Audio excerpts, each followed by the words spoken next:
দুনিয়া তো এমন স্বার্থপর, সাক্ষী দিয়েছে হাজার মানুষের সামনে, বিপদকালে রক্তের বন্ধন পর্যন্ত চোখ উল্টাইতে দ্বিধাবোধ করে না, দ্বিধাবোধ করে না। সময়ের তালে, সময়ের প্রেক্ষাপটে আমাদের নজরে এসেছে যেই বাবা দিনকে রাত, রাতকে দিন বানিয়ে পরিশ্রম করে নিজে কষ্ট যা পেয়েছে সন্তান যেন না পায়, নিজে ভাঙ্গা করে থেকেছে সন্তান যেন ভাঙ্গা করে থাকতে না হয়, সেই জন্য পরিশ্রম করে যেই বাবা সন্তানদের জন্য সম্পত্তির পাহাড় বানিয়ে দিয়েছে, সে বাবা মৃত্যুবরণ করার পরে লাশটা দাফন করতে দেয় নাই, দোষ মনে নয়, নিজের রক্তের সন্তানেরা। তাহলে এই দুনিয়া থেকে আপনি কি আশা করছেন? কি আশা করছেন? নাই নাই নাই নাই। ছোট্ট একটাবার কল্পনার জগতে বন্ধ করুন, নাই নাই নাই।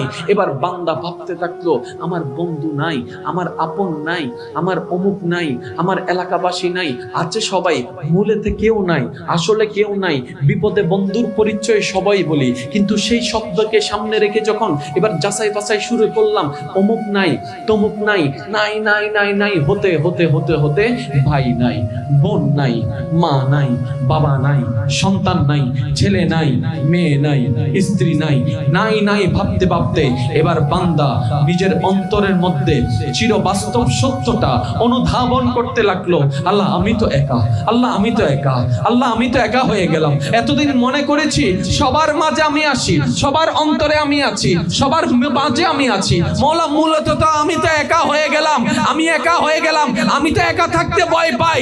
রব বলে বন্ধুত্বটা দুনিয়ার সাথে নয়, তোমার রবের সাথে করো, তোমার নবীর সাথে করো।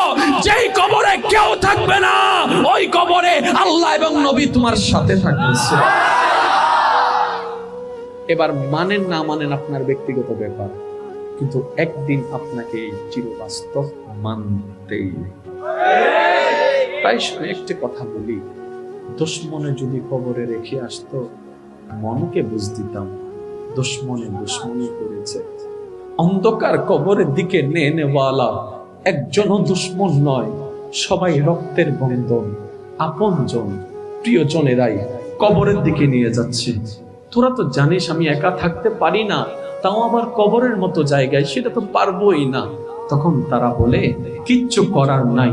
বাস্তবতা যখন সামনে আসে, আবেগ তখন নিস্তেজ হয়ে যায়, মায়া ভালোবাসা তখন শেষ হয়ে যায়। বাস্তবতাকে মানতেই হবে, মানতেই হবে, মানতেই হবে।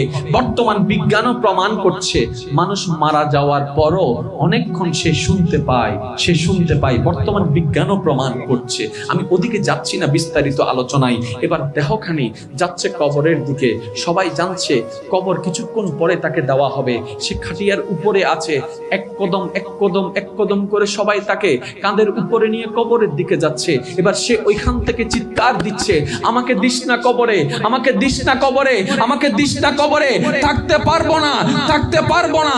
হাই আফসোস, তার আওয়াজটুকু সবাই শুনে, দুনিয়ার মানুষ শুনতে পায় না, শুনতে পেলেও কেউ রাখতো না। করুণা তার বাস্তব প্রমাণ এসেছে আমাদের সামনে, শুনতে পেলেও কেউ রাখতো না। এবার আপনার দেহটা কবরের মধ্যে শোয়াই দেওয়া হলো, একটু পরে বাঁশের চাটি দেওয়া হলো, অন্ধকার কবর একটু একটু অন্ধকার হতে থাকলো, আলো সব নির্বিশেষে হয়ে যেতে লাগলো। যখন সেই বাঁশের ফাঁক দিয়ে কিছুটা আলো ঢুকছিল, তার উপর মাটি দেওয়া শুরু করলো, ওই আলোটাও বন্ধ হয়ে গেল। এবার ডানে মাটি, বামে মাটি, সামনে মাটি, পিছনে মাটি, হা হুতাশ চিৎকার করে যখন আল্লাহর বান্দা ডাক দেয়, নাই নাই কেউ নাই, কার জন্য করলাম?